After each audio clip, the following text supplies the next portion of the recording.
सुखदायक, मंगलकारी और रंग भरे रंगोत्सव की आप सभी को हार्दिक शुभकामनाएं। नमस्कार, मैं आपके साथ यूबी चौधरी। होली हिंदुओं का सांस्कृतिक, धार्मिक और पारंपरिक त्योहार है। हिंदू धर्म के सभी त्योहारों में खुशियां हैं, लेकिन इसके पीछे एक गंभीर संदेश भी है। जैसे दिवाली अधर्म पर धर्म की विजय का प्रतीक है, वैसे ही होली भी है। इस त्योहार का स्पष्ट संदेश है कि घमंड अच्छा नहीं होता और ईश्वर से बढ़कर कुछ नहीं होता। जो भी विधि के विधान को नहीं मानता उससे कोई बच नहीं सकता। जैसे होलिका या हिरण्यकश्यप वरदान के बावजूद भी मारे गए। जैसा कि हम जानते हैं, होली हिंदुओं का एक प्रमुख त्योहार है जो फाल्गुन मास की पूर्णिमा को मनाया जाता है। ये त्योहार जीवन में उत्साह और उमंग को बनाए रखने का काम करता है।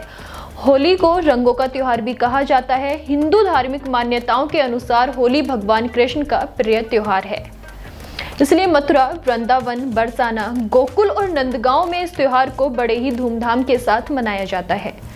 अगर हम बात करें होली दहन की, तो आज देश भर में ज्यादातर जगह होली का दहन किया जाता है। लेकिन होली कब से मनाई जा रही है, ये सवाल तो आप सभी के मन में जरूर आया होगा। ये जानना वाकई दिलचस्प है कि होली आज से 39 लाख वर्ष पहले, यानी राम कृष्ण के काल से भी पहले सतयुग से मनाई जा रही है।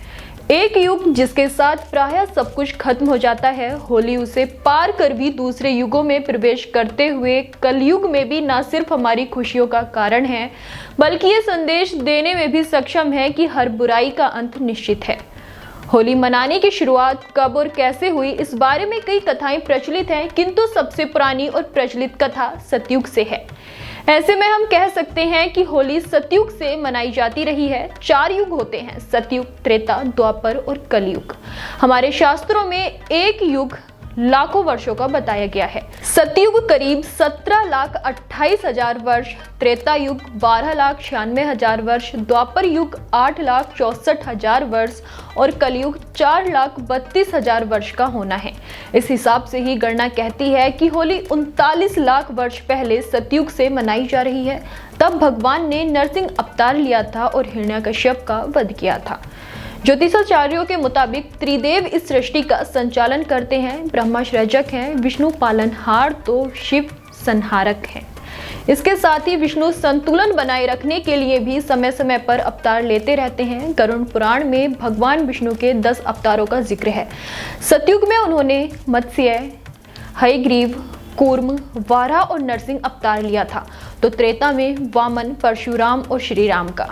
द्वापर में वो श्री कृष्ण के रूप में भक्तों के बीच आए। कलयुग में वो कल्कि अवतार लेंगे।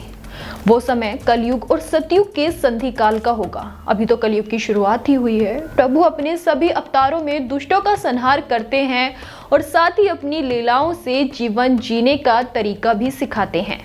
होली का त्योहार भी कुछ ऐसा ही है, जिसका आरंभ सतयुग में भगवान के नरसिंह अवतार के समय हुआ। ज्योतिषाचार्य कहते हैं, सतयुग में एक अति पराक्रमी दैत्य राजा था, हिरण्यकश्यप। हिरण्यकश्यप के भाई हिरण्याक्ष का भगवान विष्णु ने वराह अवतार लेकर वध किया था। इस कारण हिरण्यकश्यप उन्हें दुश्मन मानता था। हिरण्यकश्यप का विवाह कयाधु से हुआ, जिससे उसे प्रहलाद नामक पुत्र की प्राप्ति हुई। हिरण्यकश्यप ने मन चाहे वरदान के लिए ब्रह्मा की तपस्या शुरू की। इस दौरान देवताओं ने उसकी नगरी पर आक्रमण कर दिया और वहां अपना शासन स्थापित कर दिया। उस समय देवर्षि नारद मुनि ने कयाधु की रक्षा की और अपने आश्रम में स्थान दिया। वहीं पर हिरण्यकश्यप के पुत्र प्रहलाद का जन्म हुआ। देवर्षि नारद मुनि की संगत में रहने के कारण प्रहलाद भगवान विष्णु का भक्त बन गया। कई वर्षों तक तपस्या के बाद हिरण्यकश्यप को ब्रह्मा ने दर्शन दिए। हिरण्यकश्यप ने वरदान मांगा कि मेरी मृत्यु मनुष्य या पशु के हाथों ना हो, ना किसी अस्त्र शस्त्र से, ना दिन और रात में, न भवन के बाहर और ना ही अंदर, न भूमि पर और न आकाश में। कुल मिलाकर अपनी समझ में उसने अमरता का वरदान मांगा। ब्रह्मा ने उसे ये वरदान दे दिया, किंतु उसके बाद वो निरंकुश हो गया और ऋषि मुनियों की हत्या करवाने लगा और स्वयं को भगवान घोषित कर दिया। किंतु स्वयं उसका पुत्र प्रहलाद विष्णु भक्ति में लीन रहता। ये बात हिरण्यकश्यप को पता चली तो वो गुस्से से फट पड़ा। बार बार समझाने के बाद भी प्रहलाद ने जिद नहीं छोड़ी तो उसने उसे मारने का फैसला कर लिया। हिरण्यकश्यप की एक बहन थी होलिका। होलिका को भी भगवान ब्रह्मा से एक वरदान मिला था, ये कि उसे अग्नि नहीं जला सकती। हिरण्यकश्यप ने होलिका को कहा कि वो प्रहलाद को अपनी गोद में लेकर अग्नि में बैठ जाए ताकि प्रहलाद भाग ना सके और वो उसी अग्नि में जलकर खाक हो जाए। होलिका ने किया तो ऐसा ही, किंतु वो खुद भस्म हो गई और प्रहलाद बच गया। कहा जाता है कि होलिका के एक वस्त्र में न जलने की शक्तियां समाहित थीं, किंतु भगवान विष्णु की कृपा से चली तेज आंधी से वो वस्त्र होलिका से हटकर प्रहलाद के शरीर पर लिपट गया।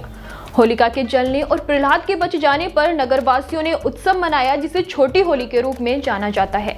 इसके बाद जब ये बात फैली तो विष्णु भक्तों ने अगले दिन और भी भव्य तरीकों से उत्सव मनाया। होलिका से जुड़ा होने के कारण आगे इस उत्सव का नाम ही होली पड़ गया। कहते हैं कि हिरण्यकश्यप के जीते जी ही बुराई का कैसे अंत होता है। उसने देखा कि होलिका के रूप में बुराई जल गई और अच्छाई के रूप में भक्त प्रहलाद बच गया।